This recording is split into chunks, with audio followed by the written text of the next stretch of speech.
Hello and welcome back everybody to this best of 3 series between MVP HOT6 and Gse7en in the Mineski Pro Gaming League season number 6. It's gonna be game number 2 and Gse7en, they are one game behind, so it's all up to them to win this game to actually stay alive in the series. Whether they'll be able to, only time will tell, but we are HeflaTV, I'm Coucher, and once again I'm joined by Mr. Blackadder. Good afternoon, ladies and gentlemen. We had one hell of a game last game. Got 2 meepos in a row for what we've cast so far today. I'm wondering if we'll get a third.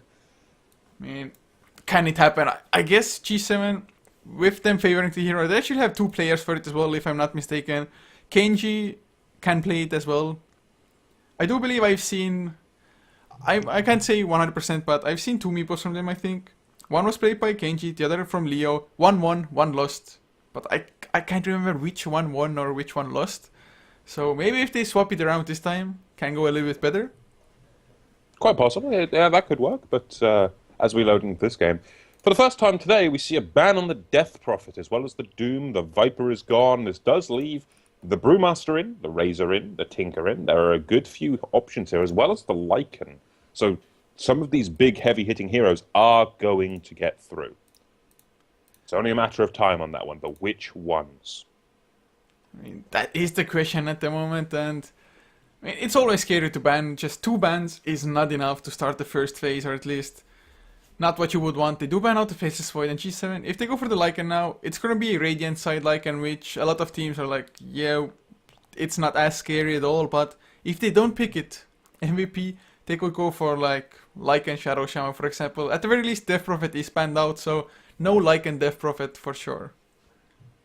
Well, yeah, for now there'll be no Lycan Death Prophet, but Lycan is available, and will we see Gse7en opt for it here so it's not going to go dire side Lycan, since we know how powerful that combination actually is? Or are we going to see the likes of Tinker, Brewmaster? There are a good few other top pick heroes still in the pool as well. Brewmaster will be first picked by Gse7en. This leaves Lycan and Shadow Shaman here for HOT6. Oh hell, Lycan and Tinker. This is a worrying combination. Oh, don't say Tinker. Shh. The name that must not be spoken. Man, wow. Must not be spoken. Okay, I'll turn around. Would you prefer a Tinker or a Techies? Tinker, any day. I thought that might change your tune. Oh, you're sneaky. You're a sneaky bastard. But I have my moments. But MVP, they're not rushing for the Lycan, so a lot of teams actually, since it's so often banned, the teams, they just don't have too much practice with it, so if they go for it, it's like, oh, how should we actually go about this? Maybe aren't the best split pushers, or maybe they don't have the player to just fill the perfect split pushing role or whatnot. So them not going for it straight away leads me to believe that they're not going for it at all, but it's still a possibility, I guess. It's a possibility, yes, but of course, if HOT6 do not take the Lycan, it will leave it there for Gse7en. And Radiant side Lycan, sure, it's not as effective, but it's still a 59% win rate, and it will actually be left here by HOT6. So they'll pick up a Razor and a Skywrath Mage. Do Gse7en now opt for the Lycan, or does it literally get ignored through the first pick stage? Well, I have seen it getting ignored throughout the entire draft as well, but no, Gse7en, they're like, man, you don't want the dire side Lycan. Thank you guys, we're gonna go for it, just... Thank you very much, Radiant Lycan. It's not as scary, yes, but it's still really hard to stop the push coming out. It is, and in all honesty, with Lycan and a Brewmaster, you've now got control and split push. Sure, Lycan can do some good damage to heroes, but he is better versus buildings, as we all know and hate. Oh yeah, it's... Just split push, it's so hard to deal with. Rat Dota, so to say. Especially if they should grab themselves like a Nature Prophet now as well. It could be extremely devastating. But Gse7en, let's say MVP HOT6 sends the Razor mid. Yes, they can use him in a tri-lane as well if need be, but let's say he's in the mid lane. Gse7en, do they send the Lycan or Brewmaster there? Because neither hero really probably wants to face the Razor. No, neither of these heroes want to face the Razor. And what heroes actually do well up against a Razor, do you think? I mean, Razor has such... high levels of effectiveness. Venomancer. It will help out with the push as well. Actually, yeah, Venomancer does actually do really well versus Razor, considering none of his abilities are regarded as single targets, so Unstable Current loses a lot of his effectiveness. He can't drain damage from the wards. That makes some sense, I'll grant you that one. I mean, the Viper does okay up against Razor as well, up until the point where he wants to cast Viper Strike on the Razor. But, I mean, I other think heroes that do exceedingly well versus Razor in the mid lane, Puck to an extent, maybe Quap. Those are the only two I can think of. I mean, Death Prophet otherwise is decent as well, but banned of course. I guess a Pagna can get a certain amount of farm, and Pagna's base movement speed is pretty good as well to be able to dodge the static link possibly. And Pagna actually would be pretty good against Skyref as well. Yeah, I'd grant you that as well. That would work versus the Razor, unless you, of course, want to start casting Decrep or something targeted on the Razor, should he go for the Unstable Current build. I mean, the main reason, whenever people pick Razor, the first thing that pops into my mind is the old school style that we used to see, where you would see a Razor picked to counter an OD mid. And while Razor is still in the meta, OD sort of falls off in terms of effectiveness for that sole reason. But it's still a curious one, because OD is very strong in that mid lane, and I'd like to see him make a return, in all honesty. Yeah, I mean, I have seen him in a couple of games, and that hero has just demolished the opposition. The arcane orbs, the pure damage coming out from that, it is so damn sick. Plus, of course, allowing your entire team to spam all of the spells, get the mana back. But MVP HOT6, they actually did ban out the Pagana now as the fourth one, whereas Gse7en did eliminate the Tinker as well as a Centaur, which only makes sense. If you want to push, you definitely don't want to face a Tinker. No, you don't, and, well, we all know well and hate the Tinker at this point. It is one of those heroes that are just becoming so popular, they're becoming repetitive in some ways. I mean, sure, it can be special when you get really good Tinkers, and the difference between a standard Tinker and a really good Tinker is, say, the difference between watching paint dry and watching something absolutely fantastic. I mean, earlier today we had a Tinker that was literally insane. He was everywhere at the same time. Hell, I could swear there were two of them. That was a good Tinker game. There's a big difference. But as we stand in this game, we do have third pick coming up for HOT6. And what do they opt for here to go up against the Lycan, the Brewmaster? They'll take the Wraith King. So there's their support combination once again. And they do like this Wraith King support to HOT6. But HOT6, they have a few other options here as well. They could look for potentially, and I say potentially, a Clockwork. Because Clockwork can protect your buildings fairly well. He drops the cogs in the middle of the lane. Try pushing past those cogs. Not an easy thing to do. Of course, also it then gets in the face of the Lycan, in the face of the Brewmaster, or the squishier supports, should we see some in this game. I mean, I'm assuming they're going to opt for maybe the Dazzle, maybe the Shadow Demon. Hell, you could even see, well, Shadow Shaman's banned out, we could even see the Jakiro, and it'll be a Jakiro this time. Liquid Fire adds to the push. Being able to get on top of these heroes, and specifically Jakiro, because if you've got a Clockwork on top of Jakiro with Battery Assault running, Jakiro cannot cast any spells. Yeah, Clockwork would work here. I mean, Clockwork completely wrecks Jakiro if he gets caught in the battery assault. Literally can't cast any single spell, cannot be done. So, it wouldn't be a bad choice, like you said as well. Just keeping the Lycan and Brewmaster in place. Usually, if it's up against the Lycan, Clockworks just go for a 4-staff build as well. You just hookshot in or just get cogs on Lycan and 4-staff yourself out. And Lycan is just completely useless there in those cogs. So I could see it coming out, especially since it's synergized with the Mystic Player of the Skyref Mage as well. So it's definitely an option, and they do need an offlaner, but they go for a Tidehunter. I guess Tidehunter is also good in just being in the front line, stacking things up, Anchor Smash to slow down the pushes, or just Blink Ravage to start the team fight. I like the Tidehunter pick here. It reduces the potential damage from that Lycan, as well as from any other hero that's going to be in melee with him with that Anchor Smash, as you mentioned. But Lycan does have Howl that you can add to the mix. An extra 50 damage to each hero on the board when that's leveled up. That's a worrying amount. And sure, that'll be reduced equally by the Anchor Smash, but it adds up very quickly. And if Lycan goes for the push build that we've seen lately with the Necro books, it's going to be worrying. However, when you pick up the Tide, I mentioned this before in a previous game that we cast. When you pick up the Tide, the Lycan has to think, can I really commit to these safely, or am I going to need to get an early BKB? And getting that BKB and delaying items like a Necrobook and a Lycan can buy you a lot of time. And for HOT6 here, it really is a case of time is the fire in which they will burn. The lineup from Gse7en will take towers so quickly and be able to evolve so rapidly in terms of their item development it's going to be very worrying here for HOT6. Yeah, I mean, to be honest, with the lineup of HOT6 overall, not only the Tidehunter, Lycan may indeed have to invest into the PKB, because Ray Fireblast, Mystic Flare already in itself is just so devastating, plus Ancient Seal to follow it up as well, stop the Shapeshift from coming out, for example.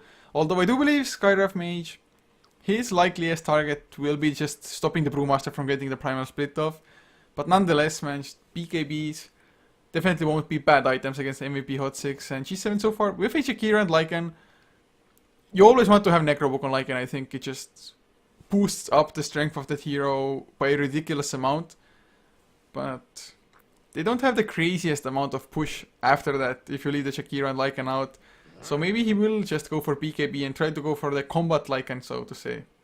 But the point of the Lycan is you don't really need much else other than him to be a strong pushing force. I mean, we've seen strategies at TI where Lycan did get few the few times. Lycan was the only valid pushing hero, and towers still fell. You can play 4 Protect 1 fairly well with the Lycan. Oh, I guess that is true enough as Gse7en. They did ban out a puck as the last one, so they don't want to deal with just another Blink Initiator, something that can... or another form of silence to deal with the Brewmaster, possibly stop the Shapeshift from Lycan, as well as Dream Coil, excellent against Lycan in any case. So, I don't mind that ban. We could see an Alchemist here. Alchemist would bring a good amount of negative armor, the Razor would love that, the Wraith King would equally love that, and it would amplify Anchor Smash. It also farms very rapidly and can stand against a Lycan, especially if he gets a Basher. Yeah, I mean, Basher is such a good item on that hero. Just gives him so much. The attack speed gained from the Alchemist ult is my entire reason here, plus the negative armor. It would work in going toe-to-toe with the Lycan, and it can brawl against it. Plus, the level of regen would mitigate a lot of what the Jakira and the Earthshaker can do in exchange. The downside here is it will be a Nature's Prophet last pick for HOT6. That's the downside.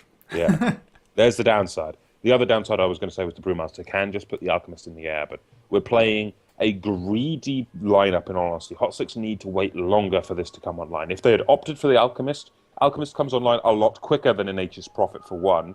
For 2, he's a lot damn tankier. And for 3, it's not a Nature's Rat. Because you know my hatred of Nature's Rat all too damn well. Wow, but there's a Timbersaw from Gse7en coming out to cut down those trees, to just counteract it, and, well, against Wraith King and Tidehunter both, the Whirling Death will be extremely good in just reducing their strength. But at the moment, is this like a tri-lane Tidehunter, or do they play it like VG Gaming, Nature's Prophet tri-lane? I think they're going to play it like VG Gaming here. The Nature's Prophet's going to go balls to the wall aggressive. He does not care if it's 13 minutes, and he's still going to be looking to siege your towers straight up. I mean, if this goes late, Lycan is going to be the strong driving force, backed up by, of course, the Brewmaster, and then you've got the worrying idea of a Jakiro that could potentially go with a Veil of Discord plus Timbersaw and his magical and pure damage. I mean, late game, Gse7en have this.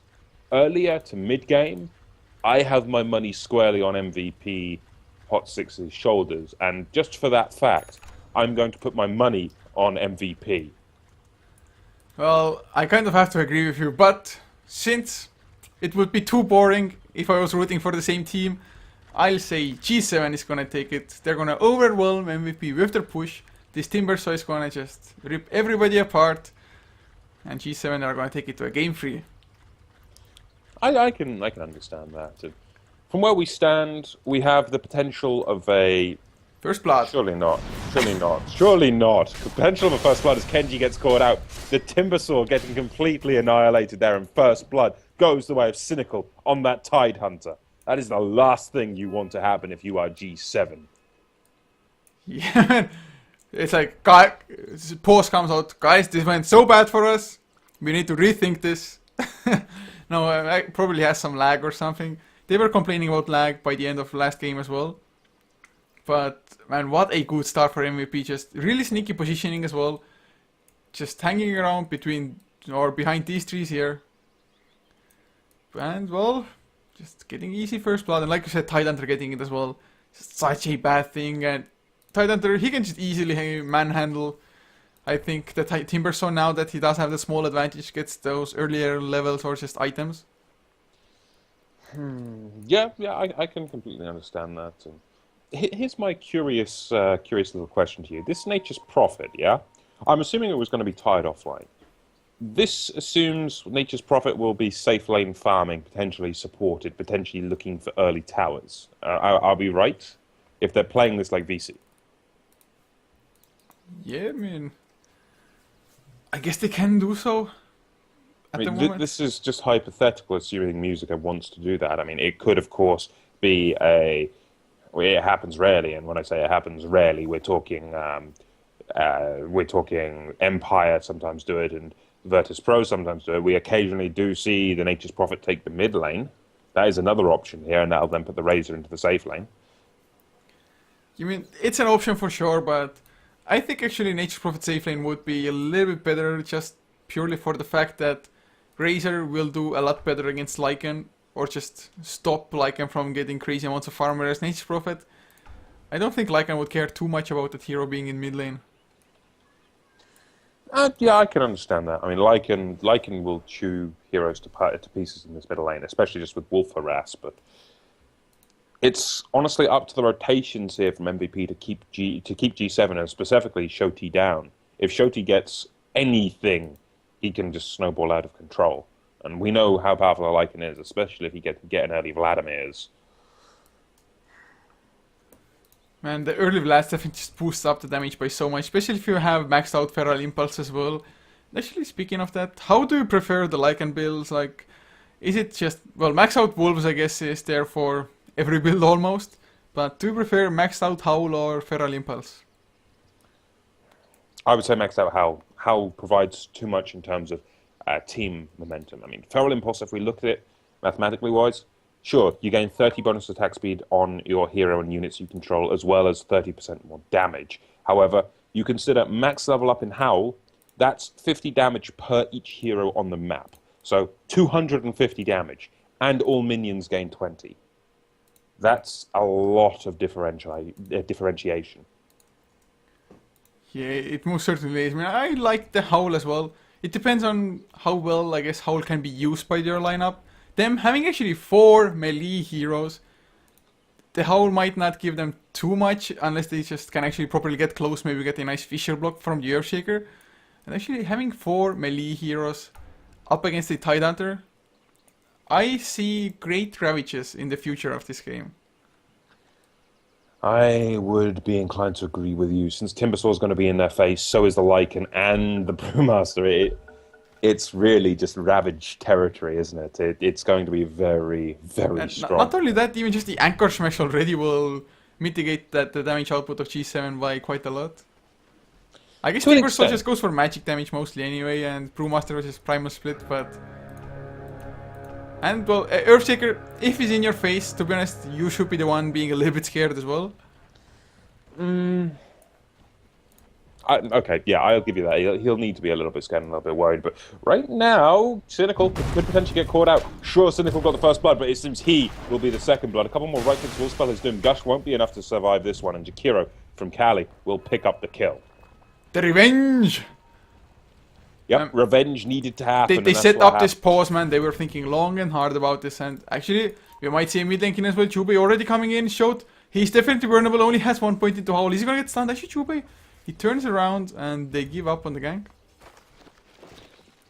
They have to be very careful on that Lycan. If they overcommit to diving under the tower and lose a hero in exchange, it's not worth it. I mean, Shoti on this Lycan, he is not going to be able to get any farm really up against Roger, considering the static link, sure. But equally, if the supports rotated in for the kill, we saw how close the supports were for Gse7en. They were rotating down this way equally, so it was going to be a bloodbath should it have happened. But Shoti's going to continue farming up, and it's going to be very rough. Yeah, and actually looking at the top lane now, it's going to be Brewmaster versus Tidehunter. I would have to say the Tidehunter probably has the advantage just having the Anchor Smash, but Brewmaster with the Thunderclap, although... If you're in the mid lane Brewmaster, you can spam out the Thunderclap thanks to just either refilling the bottle or bottle crowing it. But offlane Brewmaster, I highly doubt he wants to even go for a bottle here, so might just run out of mana with the Thunderclaps. Although, Magic Stick, possibly best item pickup here early. Yeah, Magic Stick would probably be the best one, just because the number of Anchor Smashes will certainly add up in terms of stick charges. And Sure, you can pick up a bottle. I mean, the Lycan's not going to be getting a bottle himself, so a bottle on Brewmaster in the offlane wouldn't be a bad thing, especially if a lot of the runes go top. I'm sure that's RNG and luck, but equally bot lane, Jubai getting blocked out by a Fissure, but there's not going to be enough follow-up, surely. Timbersaul's not going to be able to get on target in time, and Jubai should be safe off this one. He's just going to walk away. Yeah, and with this actually, I mean, Gse7en, with them having a tri-lane like this, usually Timbersaw is a hero that definitely wants to get early levels. Just once he gets at level 6, has the chakram available for himself, the damage increases by a hell of a lot. Especially if you're up against an Nature's Prophet, just cut down the trees of the Sprout, prevent them from TPing out, but in a tri-lane like this, unless they start racking up kills, his level 6 might be a little bit delayed. Indeed, and the longer that level 6 is delayed, the bigger the problem, in all honesty. But nonetheless, we do see a little bit of aggression mid lane as Rogi is being forced out by Shoti and by Kali, and Kali is backing him up the entire time now, has that point up in dual breath, and just going to look to harass with liquid fire, at least for the meantime. Yeah, I mean, I guess liquid fire is always nice. Dual breath helps out a little bit as well. May not be the best level 1 ability, but Rogi is feeling some of it. He only needs one last hit though to just get his own bottle if he even wants to pick it up at all. Well, Rogi in the meantime will continue stealing damage, and well, as long as he keeps stealing damage from the Lycan, he's going to at least be able to control the lane, at least while the Wolves are down, but it's still a rough early game in my mind for both teams at this point, since it's 1-1 apiece. The lanes could go either way a lot of the time here. Cynical, sure, you mentioned, will have a slight advantage over Leo with the Anchor Smash. The mid lane, it could go either way depending on rotations and ganks. And the try-v-try situation down here, I haven't seen Try Nature's Prophet enough to be able to call it accurately. I have to say the same. The ones I've seen have had just mixed success, mixed results. But top lane now, Cynical, taking some harassment, Liquid Fire, Dual Breath as well, Leo, Thunderclap, he doesn't have enough mana for it anyway, with the Magic Stick could have had. But at the moment Leo is actually having a slight upper hand in last, it's even 17-7 compared to 13-0, and now the Thunderclap comes out. Do they really have enough Dual Breath to slow down Cynical? They need one more Thunderclap, surely without that they won't have it. With the 2 points up in Kraken Shell, he's nigh unkillable. I mean, 2 points gives you a straight up 20 damage reduction on all physical strikes. Sure, Leo has a crit, but that does not matter to this Tide. Man, Kraken Shell is such a strong ability.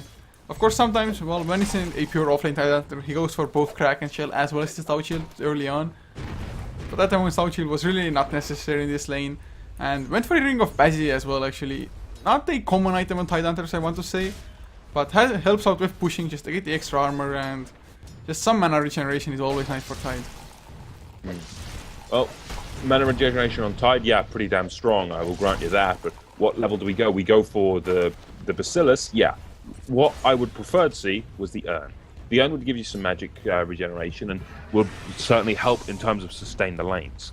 I mean, any lane you want to push, you can just keep the push going with the Urn charges that you accumulate over time. And in comes the TP from Musica, looking to bring down Leo, and will certainly manage to do so, but Musica could be in a lot of trouble himself. No, in comes the support from Jubix and from Nuts, and now they're going to look potentially for Kali. Can they get another stun?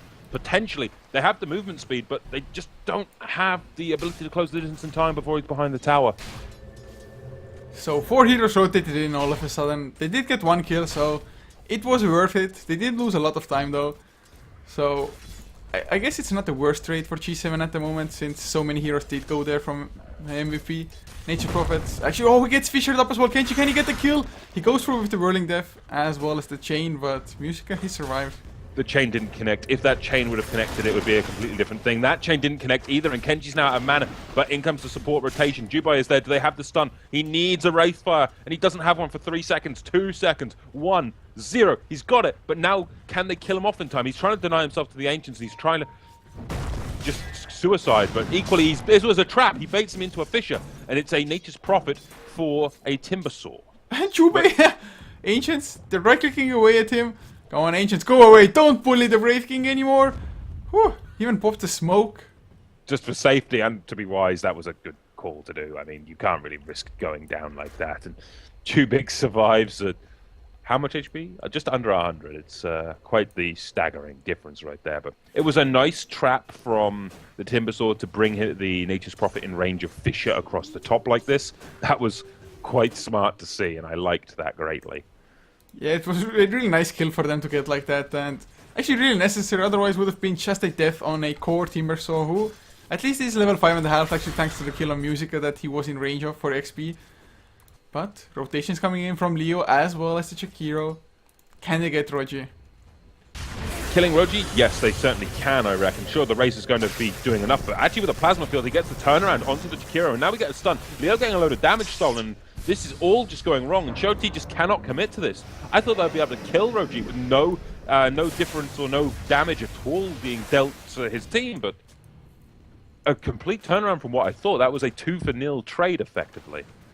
Yeah, man, Roji, the Plasma Field immediately killed Chikiro. Ice Path, of course, missed as well to begin with.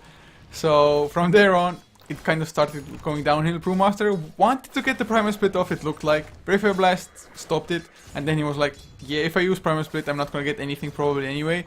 So he tried to run away, but the Ancient Seal from Skyrive Mage prevented him from trying to Primal Split again. But bottom lane Musica gonna get fissured. Is he going to go down this time? The chain connects this time, but no, in comes the rotation from Jubai. Now we can potentially see him turn around. How much mana do we have left on this Timbersaw? He's got 150. He throws out one Chakram, but where is the rotation? Linga trying to get close for a Fissure. 2 seconds, 1 second. He's not going to get it in time, and now in comes the Gush. Now comes the rotation from Cynical as well. They're going to look for Linga, but in comes the TP attempt away, but no, Ravage is going to stop that and TP in from Musica just to ensure it, and Cynical will pick up the kill. Holy crap, those fights, man. MVP, they are taking such better trades at the moment, and Gse7en looks like they're a little bit out of glue or something. They're going so damn deep, so aggressive, and they don't have to. They could have just sat back, farm a little bit on the Timbersaw, but when he has some vendetta against Musica or against the Nature's Prophet, he just wants to go for it. Actually might get the kill now. Again, will do this time, but there's nothing he can do to stop that. Cynical doing some good damage in terms of anchor smash, in terms of some right clicks, and in comes the Chakram combo doing good damage in exchange, but in comes Lycan, and Shoti has had enough. He did die in the middle lane, but now he's back, and double kill going the way of Kenji. But still, the chase continues. Kali will drop an Ice Bath. It does connect. Can they bring down Jubai equally? The Lycan trying to do some good work. Stuns onto the Lycan though with the Wraithfire Blast. Nuts is there to try to at least return some damage. In comes the Razor. Roji is trying to get what he can and will clean up one with that Plasma Field. Does connect and had to stop chasing the Lycan for it though. And the Lycan could potentially have gone down equally, but he would have had to dive under the tower. Kenji hobbling away on hardly any HP, and actually, Musica has found him, but in comes a Fissure, long range, looking for more. Catches the Sprout onto Linga, and he could go down here. They need a stun, though. They need something, and they just cannot hold him in place. Equally, under the tower, this fight is a never-ending one on 3 fronts. Shoti will go down to the Razor, and that's dominating spree for Roji. Holy hell. 3 places this fight went on, and it was just a slaughter fest. I mean, that's the only word that can describe what happened, to be honest. And MVP definitely coming out ahead there. Not only did they get more kills, I do believe, they also got the tier 1 on top of it all. And this Razor, he is just out of control. Look at the net worth, 5.2k, and Gse7en their highest. The off-lane Brewmaster with 2.8k. I mean, Roji, he is almost doubling them. Indeed, and that is such a big problem here for Gse7en. MVP have got such a big early advantage. If we look at the graphs, 5,000 gold lead in 10 minutes. Experience, 4,000 in 10 minutes. That kind of lead is the type that snowballs into just an unparalleled death ball. Yeah. And this is against a Lycan. I mean, MVP, they drafted a pretty good lineup against Lycan, to be honest. Just having the Brave King, Skyrive Mage is an extremely aggressive roaming duo, and with a huge success rate as well. Just Wraithfire Blast, Silence as well, Arcane Bolts to follow. And they lived up to the aggression. They just went to the other lane. Yes, they didn't kill off the Lycan too much to begin with, as Jubai, they get themselves another kill onto Kenji this time around. Timbersaw not working out too well either, really, at the moment. Just Skyrive Mage, the Silence is such a great tool to bring down Timbersaw, although them getting a just duo kill, the 2 supports killing off a safe lane farming Timbersaw is something that should not happen 10 minutes in. No, it shouldn't. It shouldn't happen at all 10 minutes in, but it has, and well, this is scary. What can I say? It is damn scary. Now we've got potential damage going into a tier 1, and if this gets brought down here, it opens the door for that death ball to begin. I mean, you get 1 tower, and suddenly you could get an avalanche happen across all the towers in this game. And considering we already have that mech on Roji, this could certainly occur in this one. Shoti trying to do what damage he can, has the Wolves harassing Nuts in the meantime on the back line, but in the main fight, you got the Primal Split coming in. They're going to look for Juby, but the tower does go down, doesn't get denied either. Timbersaw will pick up Musica, however, on the top lane, I believe? Yes, on the top lane, but actually top lane. What happened top lane? It was actually bottom Yeah, lane. bot lane. In the meantime, Tide did kill up the Jakiro on that top lane. I was getting there. Shoto might be in trouble. Rochi with the invis rune spots out the Lycan. His shapeshift just ended as well. Cynical, he's around. Does he have enough for a gush? Yes, he does. There's the static link coming out. He's going for the TP. Actually, smart choice, and he will get back to safety. Yep, didn't want to use the Ravage. Hell, didn't have the mana for the Ravage either way. So from where we stand, Ice Spot's going to drop, as well as the wow, I've just forgotten the name, Macropire, but it's just not enough at this point. The siege has started, and look, they all just rotate top lane. They start bringing down another tier 1. Musica on point. He has two Null Talismans and an Oblivion Staff, so it would not surprise me to see the Orchid this game. And really, when you've got an Orchid as well as the Mechanism and all the other big items already coming up for MVP HOT6, is there any real steady footing or safe footing at all for G7? No, there's not, and that's their biggest worry at the moment as well. They drafted a, well, semi-pushing lineup, I guess, with a Jakiro as well as a Lycan, but all the towers are standing. Yes, it's only 13 minutes in, so I guess it's not the biggest deal, but look at the farm on Shot. He only has power treads. He is nowhere near getting his Vlads, which is such a core item on a Lycan. And MVP, they want to go for Roshan now. They have the Medallion of Courage and Brave King as well to just help speed up the process. Although the Wolves are scouting it out.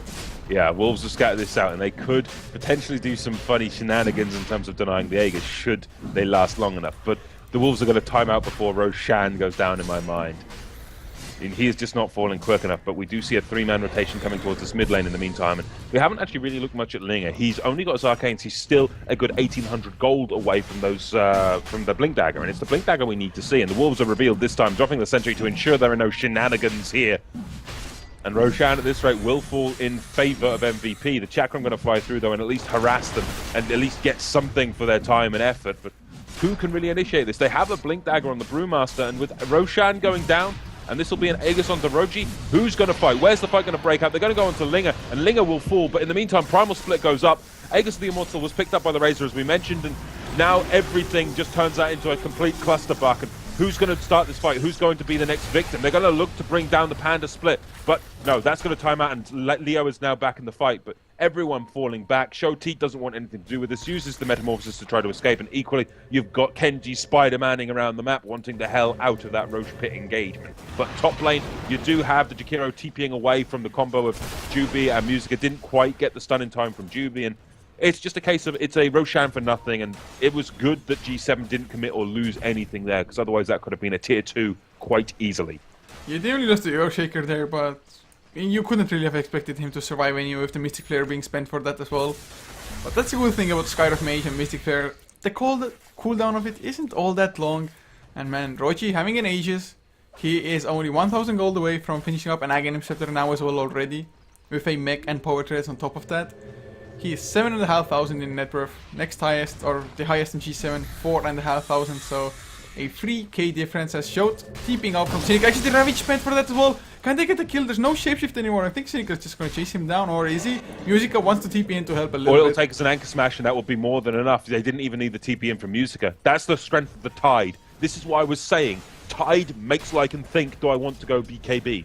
And no BKB so far, or any other item progression other than treads. It shows how little this Lycan has got. But in the meantime, mid lane, another fight breaking out. Echo Slam on 2, but in comes the Mystic Flare, cleans up the Earthshaker, but in comes the Aegis popping, and that'll be Roji coming back into the fight. Sure, in comes Wraith King once more, and that's a big slow coming the way onto the board, but Leo being forced out completely. The Plasma Field is enough to clean this up, and Roji on a mega kill. That's a 3-for-0 trade so far, and they make that a 4 double kill up for Nuts, and down goes the Timber Saw.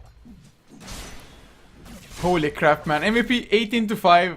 I think they're more or less unstoppable right now at the moment. G7, with the lineup they drafted, they definitely did not plan on just kind of losing the lane and falling this far behind.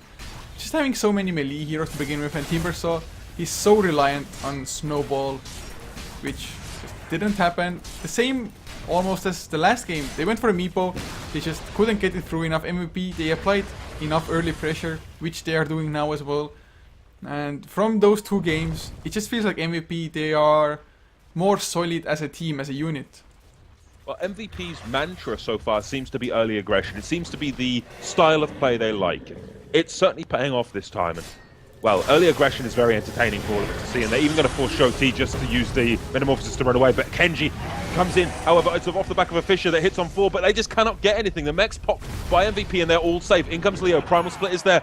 But still, they're committing Primal Split after losing the Timber. They're losing a lot of their pure damage. Sure, you've got Shoti coming in the back foot looking to kill Musica, but is Musica going to be safe off the back of this one? In comes another Fissure. It seems Musica will potentially fall in this one, but no. In comes the heal. Going to keep him alive that little bit longer. And Linger silenced up, forced out. He will go down. Down goes the Earthshaker. Musica's still alive. The Ice Blast is going to hold him for a few seconds longer, but he will go down to the Liquid Fire. Now Roger on a double kill, however, in the meantime, in the middle of the fight, is just shredding everyone. Down goes the Jakiro as well. Triple kill for Roji, and it will be a tier 2 on the board here for MVP HOT6. Well, the lane actually isn't there, so the backdoor protection kicks in. And look at Shot. Look at what Yeah. he's doing. Yeah, okay, backdoor protection, my bad. But in the meantime, Shoti will look to just intercept that creep wave and sneaky shenanigans coming out. I really think it doesn't really matter that much that MVP didn't get the tier 2 tower at the moment, since once again they completely wrecked the fight. The Fissure, it was excellent. I have to hand it that to the Earthshaker, or rather MVP maybe grouping up a little bit too much. But the fact that Kenji, he TP'd in and he got Ancient Sealed immediately meant that there was no follow-up to the Fissure, and the length that the Nature's Prophet survived, it was crazy. I really have to commend him though that he was hoping that the Razor will come down from the Storm Spirit Cyclone in time for the mech to come out. He actually ran towards the Razor for that exact same reason, and the mech did come out in time, just barely though, but it was there. And he went down in the end, but he just put so much time and so much focus onto himself that MVP's team fight, other than that, just completely killed everybody else, and they didn't even need Ravage for that. No, they didn't. That was the glorious thing. Imagine if there was a Ravage there as well. That could have been something absolutely catastrophic. Meantime, however, we will get TP mid lane. Cynical lurking nearby. He could potentially kill the Lycan again, I'll point out. We've seen that he can solo kill a Lycan, and especially now with the potential for an Orchid TP in from the Nature's Prophet. In comes the Ravage, going to connect, doesn't quite catch the Lycan though, and they're going to instead bring down Leo. He's the main target. He did get silenced out and locked down, and now they're going to go for Kaylee on that. Jakiro, he can't stand a chance either, and that is a drive-by by Roji, godlike Razor. And he just wants more. He also has himself the Aghanims as well as components for a refresher coming up after the mech. This is a very rich Razor, and as we see on net worth, he's got 11,800 gold. It really just snowballs out of control here for MVP Phoenix. And you consider 4 out of 5 of the members of MVP are the top in net worth. Gse7en just cannot hold at this point, and it's going to be a case of, yep, we just want your tier 3. In comes the rotation from Musica, in comes the rotation from the entire team, and not even Kenji can do anything here. This is a very rough game. In fact, Kenji will do something, he'll get stunned, and be brought down immediately near enough. Does survive for a few seconds longer, but that Arcane Bolt could finish him off. Fissure's going to drop around. In comes the Primal Split, does get cancelled though. Leo got silenced again, and down goes the Brewmaster before he can split once more. And Roji is just trading blows into Kali. That level of negative armor coming out of Roji. Double kill, beyond godlike. And a 3-man wipe. Now they're going to find the full set of racks on the bot lane, and GG is called. MVP HOT6 take this one 2-0. Yeah, it's just extremely well played. There's no way around it. Starting with the first blood, of course, from the get-go. Some really nice rotations by the supports as well to follow up, and overall well played as a team. Just they executed the team fights a little bit better, and I think Gse7en, they went a little bit over eager before they got their core items and levels going. Well, that's exactly what HOT6's plan was. They're going to come in, be aggressive, get in everyone's face. Lycan got nothing. He was level 9. Jakiro, again, nothing. Level 9. Brewmaster, sure, he got a Blink Dagger, but he was 0, 6, and 2.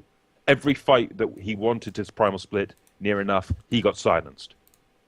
It was just perfect play coming out of MVP HOT6 in this one. And honestly, advantage HOT6. They will, I believe, will advance to the main stage. Yeah, they are going to a group stage indeed, where only 2 teams will advance from each group. So that's going to be lots of fun as well. But guys, this is going to conclude it for the day of at least Mineski Pro Gaming League. We're going to have more tomorrow, starting at, I do believe, 10:30 CEST, and the second best of 3 being at 16:30.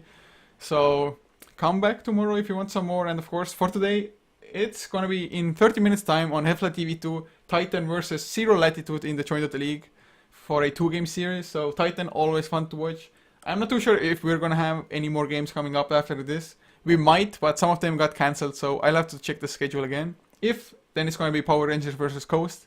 If not, guys, then just have a good evening. I do hope you enjoyed the cast, and if you did, be sure to drop a like on Facebook. Just follow us there, as well as Twitter, to find out more information when we're going live, with what games, on what channels.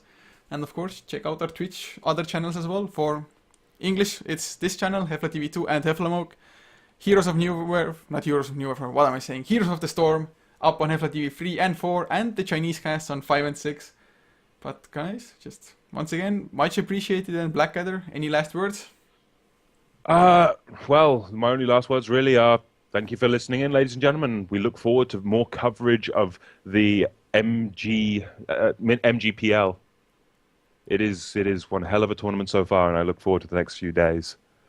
Yeah, guys, so that's going to wrap it up for now. I'm going to update you on the next schedule if we're going to have more games on this channel, but we'll see, we will see. Just enjoy the music until then, guys, and have a good one.